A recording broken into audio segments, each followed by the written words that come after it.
ಚೀನಾದಲ್ಲಿ human metapneumo virus HMPV ಎಂಬ ಹೊಸ ವೈರಸ್ ಹರಡುತ್ತಿದೆ. ಈ ವೈರಸ್ವು ವಿಶೇಷವಾಗಿ 14 ವರ್ಷದೊಳಗಿನ ಮಕ್ಕಳಲ್ಲಿ ಹೆಚ್ಚು ಕಾಣಿಸಿಕೊಂಡಿದೆ. HMPV ವೈರಸ್ನ ರೋಗಲಕ್ಷಣಗಳಲ್ಲಿ ಕೆಮ್ಮು, ಜ್ವರ, ಮೂಗು ಕಟ್ಟುವಿಕೆ ಮತ್ತು ಉಸಿರಾಟದ ತೊಂದರೆ ಸೇರಿವೆ. ಸೋಂಕು ಉಲ್ಬಣಗೊಂಡರೆ ಬ್ರಾಂಕೈಟಿಸ್ ಅಥವಾ ನ್ಯೂಮೋನಿಯಾದಂತಹ ಸಮಸ್ಯೆಗಳು ಉಂಟಾಗಬಹುದು. ಭಾರತ ಸರ್ಕಾರ ಈ ಪರಿಸ್ಥಿತಿಯನ್ನು ನಿಕಟವಾಗಿ ಗಮನಿಸುತ್ತಿದೆ ಮತ್ತು ಜನರು ಭಯಪಡುವ ಅಗತ್ಯವಿಲ್ಲ ಎಂದು ತಿಳಿಸಿದೆ.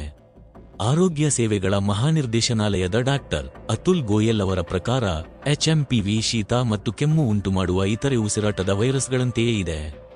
HMPV ವೈರಸ್ನ್ನು ತಡೆಯಲು ನಿರ್ದಿಷ್ಟ ಲಸಿಕೆ ಅಥವಾ ಚಿಕಿತ್ಸೆ ಇಲ್ಲದಿದ್ದರೂ ಕೈ ತೊಳೆಯುವುದು, ಮುಖವನ್ನು ಸ್ಪರ್ಶಿಸುವುದನ್ನು ತಪ್ಪಿಸುವುದು, ಸೋಂಕಿತರೊಂದಿಗೆ ಸಂಪರ್ಕವನ್ನು ತಪ್ಪಿಸುವುದು ಮತ್ತು ಅನಾರೋಗ್ಯದ ಸಂದರ್ಭದಲ್ಲಿ ಮನೆಯಲ್ಲೇ ಇರುವಂತಹ ಮುನ್ನೆಚ್ಚರಿಕೆ ಕ್ರಮಗಳನ್ನು ಪಾಲಿಸುವುದು ಸೂಕ್ತವಾಗಿದೆ.